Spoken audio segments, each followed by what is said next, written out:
Vous ne le savez peut-être pas, mais il s'avère que je suis un grand fan de Robert Greene. En témoignent notamment tous ces bouquins que vous voyez juste là, que j'ai tous lus. Et je me suis dit que tiens, il valait le coup de joindre l'utile à l'agréable, et c'est pour ça que j'ai pensé à un format un peu particulier, notamment à travers ce livre-là, car il témoigne d'une loi, il propose une loi par jour à lire, et donc je me suis dit qu'au travers de cette loi qu'il y a par jour à lire, je vais en créer un short, et tous les dimanches, j'essaierai de faire un petit peu le bilan de ces shorts que j'ai tourné durant la semaine. Alors effectivement, ces shorts sont entre guillemets en ce moment encore en phase d'essayage, et je vous mettrai les liens en description, puis n'hésitez pas à me dire ce que vous en pensez dans les commentaires. Je sais qu'il y en a beaucoup qui n'aiment pas trop ce format, mais j'aimerais bien avoir votre opinion, en tout cas pour ceux que ça intéresse. Et donc, eh bien, c'est notre premier bilan de la semaine. J'ai commencé donc le 15 avril, pour ne rien vous cacher, me semble-t-il. Je reprends juste la page, excusez-moi. Voilà. Donc effectivement, j'avais bel et bien commencé le 15 avril, et le 15 avril, la loi du jour, c'était créer une mystique. Et qu'est-ce que ça m'a inspiré comme histoire? Créer une mystique au niveau de l'immobilier. J'ai déjà remarqué qu'on avait des propriétaires sur certains secteurs qui avaient réussi réellement à être connus au travers de leur rénovation par rapport aux locataires. J'ai des connaissances notamment du côté de Vesoul et également du côté du Haut-Doubs qui ont des tels niveaux de rénovation qu'en fait, si vous voulez, ils n'ont même pas besoin particulièrement d'aller chercher du locataire. Ils arrivent systématiquement à ne pas publier et à être constamment remplis. Et je dis ça surtout pour Vesoul, parce que Vesoul, eh bien, c'est un secteur qui n'est absolument pas tendu, mais leur réputation est tellement forte et leur niveau de confort de leur appartement est tellement fort, c'est un couple en l'occurrence, que effectivement, ils sont constamment remplis et ils arrivent à louer au-dessus des prix du marché. Donc, je trouve que effectivement, au travers de l'immobilier, il y a ça qui peut être intéressant. Au fil du temps, vous pouvez vous créer une réputation, que ce soit en tant que propriétaire bailleur ou en tant que promoteur ou marchand de biens. Et de cette manière-là, les affaires arrivent à vous. Je vais aussi vous parler en termes de promotion, construction, rénovation, marchand de biens d'une autre marque qui s'appelle Imoxialis en l'occurrence. Je connais l'un des deux gérants associés. C'est pas lui qui a créé réellement la marque, mais disons qu'il s'est associé à la personne qui l'a créée. Et cette personne qui l'a créée, qui s'appelle Bastien en l'occurrence, eh bien, il a une telle puissance, il a une telle marque que ces bâtiments, malgré la crise que l'on a connue notamment au niveau de la promotion immobilière partout en France, même dans les secteurs tendus, eh bien lui, grâce à la réputation qui s'est créée dans le secteur, il arrive à vendre ses appartements au-dessus des prix du marché, malgré donc 2023, 2024 et même en 2025. Il arrive à lessiver ses programmes systématiquement et à les vendre au-dessus du prix du marché. Pourquoi? Parce que ces appartements, tout ce qu'il crée, a vraiment une qualité extrêmement forte, et aussi effectivement aujourd'hui c'est devenu un nom, et c'est aussi ça qui fait qu'on peut vendre plus cher. D'ailleurs, c'est ce que je vous dirais de garder à l'esprit lorsque vous faites une rénovation. Essayez à un moment donné de créer une marque, essayez toujours vraiment de montrer ce que vous savez faire, et à un moment donné c'est aussi votre nom qui fait que vous pouvez vendre plus cher, vendre mieux, louer mieux, à de meilleurs profils, etc., etc. Donc, je trouve que c'est quand même plutôt pas mal. La deuxième anecdote, c'était le 16 avril, c'était « Ne prenez pas parti ». Eh bien, ne prenez pas parti. Ce que ça m'avait inspiré, c'était notamment lors d'une succession que j'avais dû gérer, entre guillemets, entre deux sœurs. Effectivement, je voyais bien qu'elles essayaient de m'attirer les deux de leur côté en agent immobilier, pour qu'il y en ait une qui voulait vraiment lessiver le produit, s'en défaire au plus vite, et l'autre qui voulait prendre son temps, essayer de remettre des travaux, etc., etc. Et je voyais bien que les deux m'appelaient un petit peu quand elles avaient le dos tourné l'une de l'autre, et donc qu'il fallait que je mette l'estimation, que je refasse le plan en fonction de ce qu'elles voulaient. Ce que j'ai fait, c'est que j'ai pris vraiment mes parties ni pour l'une ni pour l'autre. D'ailleurs, je crois qu'elles avaient appelé 3 agents. J'étais le seul en fait qui avait plus ou moins repoussé un peu les deux. Je m'étais vraiment mis sur ce que je pensais. J'avais absolument pas pris parti. Et au final, quand même, on avait pu trouver un accord. Comme quoi là, ça valait le coup. Et je sais que notamment au niveau des successions, je ne sais pas si ça vous est déjà arrivé, en tout cas vous dans votre famille, mais vous avez toujours, on va dire, une espèce de leader ou une personne qui a plus de personnalité que l'autre, ou qui est un peu plus agressive, qui prend un peu le lead et qui arrive à imposer son point de vue. Ce qu'il y a, c'est que lorsque la décision devient tranchante, lorsqu'il faut passer à l'acte d'achat ou à l'acte de vente, eh bien, en général, c'est là que ça va réveiller les parties qui étaient un petit peu endormies, qui vont dire « bah non, là je suis pas d'accord », et donc du coup, on bloque un peu tout le monde. Mais vu que l'agent, il a pris parti, on va dire, pour le leader, et ben donc du coup, ça bloque toute la transaction, et c'est comme ça que vous avez des bâtiments qui pourrissent parfois pendant des années, tout simplement, pour ce type de situation. Et donc, je m'étais dit, bon, là, il s'avère que là, ça a marché, ça marche pas toujours, mais là, ça a marché, j'ai dit, écoutez, je reste sur ma position. Il y en avait une qui qui voulait vraiment que je baisse mon estimation pour que ça parte extrêmement vite et puis pour être sûr de son coup, et l'autre qui voulait vraiment non, qu'on parte au plafond. Et j'ai dit écoutez, aucune des deux n'a raison, on va rester, je reste sur ma position, je pense qu'il faut qu'on fasse ça. Effectivement, ça avait marché puisqu'on avait pu vendre en 3 mois. On avait pu satisfaire tout le monde, on avait trouvé un compromis. Et là, pour le coup, j'avais eu raison de ne pas prendre parti, je vous le garantis. Le 17 avril, le sujet s'était resté au-dessus de la mêlée. Et il s'avère que ce que ça m'a inspiré, c'était surtout une histoire de bluff que j'avais eue. Parce qu'effectivement, c'était, il me semble, en 2018 ou 2019, où il y avait un agent qui m'avait appelé par rapport à un bien qui présentait une nouveauté et qui était entre guillemets bien placé. Et je me suis dit, mais bon, c'est quand même particulier. Moi, je trouve que c'est pas une si bonne affaire que ça. Il s'avère qu'il avait fait un lancement, qu'il m'a fait visiter avec tout plein de personnes. Il me dit, bah, regarde bien, t'as vu là en ce moment, il y a des offres, il y a de la demande. Franchement, là, il faut y aller, il faut pas hésiter. Puis je lui avais dit, non, je sais pas, il y a quelque chose qui cloche. Pour moi, le produit qui est affiché, il est bien trop cher. Il y a un des autres investisseurs que tu as appelé, que je connais, et puis qu'on s'est quand même parlé un petit peu entre guillemets entre nous, et c'est clair que c'est trop cher. Et donc effectivement, il avait appelé un peu tout son contact, il avait fait un gros lancement et il nous avait fait enquiller les visites sur des quarts d'heure, mais vraiment les unes derrière les autres. Et entre guillemets, c'était un petit peu mal fait, ça sentait le bluff et j'ai dit franchement pour moi il y a un truc qui va pas.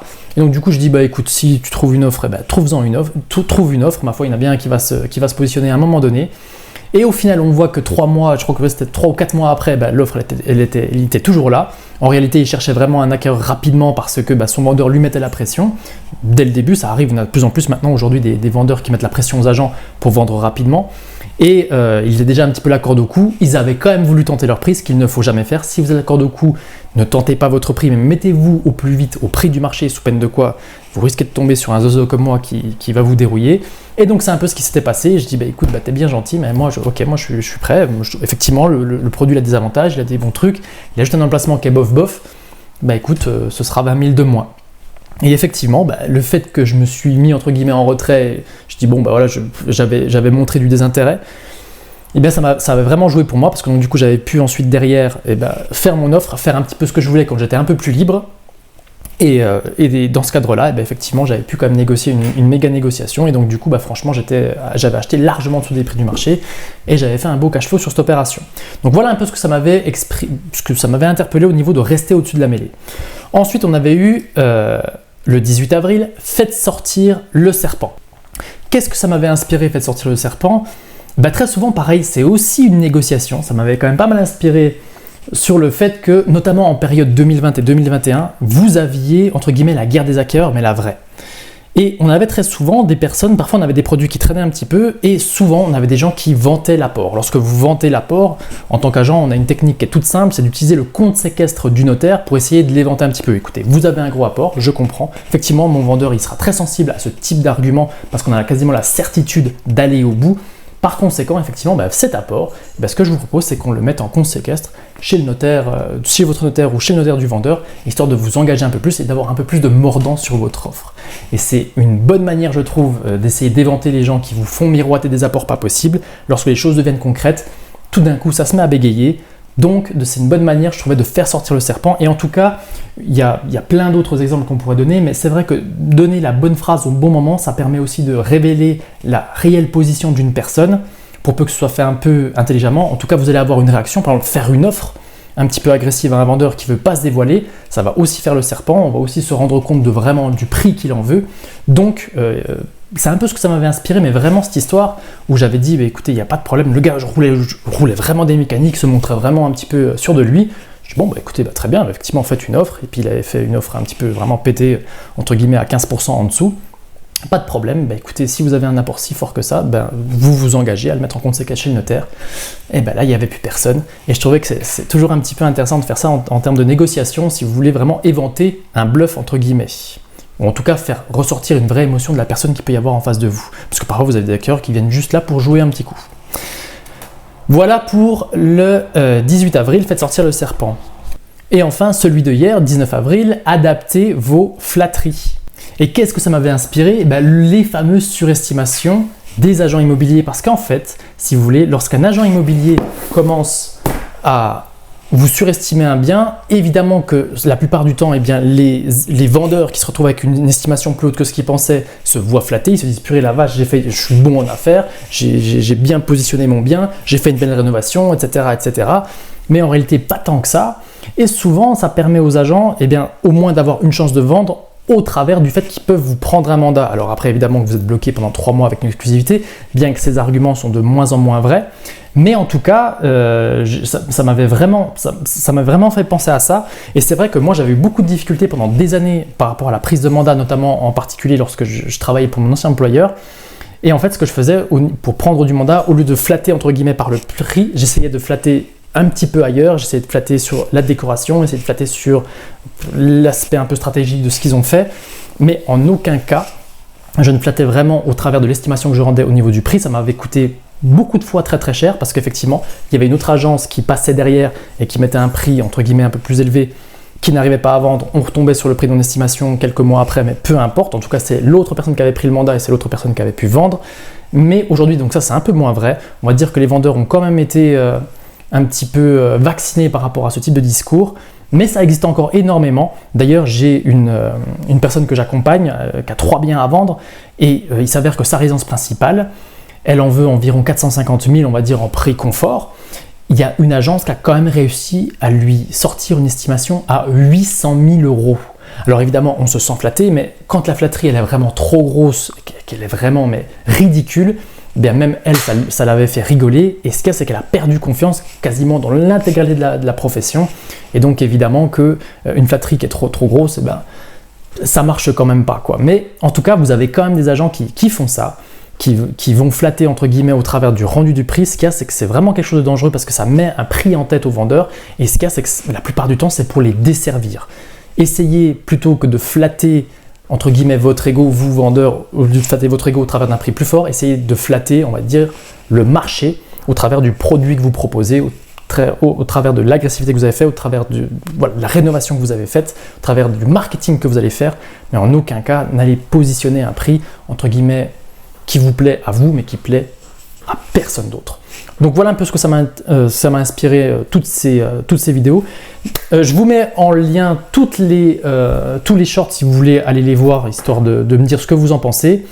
Et n'hésitez vraiment pas à me dire sur quel point est-ce que ça vous dérange, est-ce que ce format vous plaît, est-ce que cette espèce d'immobilier en vrac pourrait vous plaire, si on continue ou pas, parce que c'est vrai que j'ai réussi entre guillemets à standardiser ma production, ce qui fait que je peux en faire vraiment beaucoup en une journée. Donc n'hésitez pas à me dire ce que vous en pensez et si il faut que je continue ce format ou pas. Pour tous ceux qui ont des questions, je vous mets comme d'habitude Startimo, le groupe d'entraide WhatsApp. Et puis tous les autres, je vous souhaite un bon dimanche et je vous dis à très vite pour de nouvelles vidéos. Aujourd'hui, le short, c'est sur Soyez Royal. Ciao, ciao, ciao!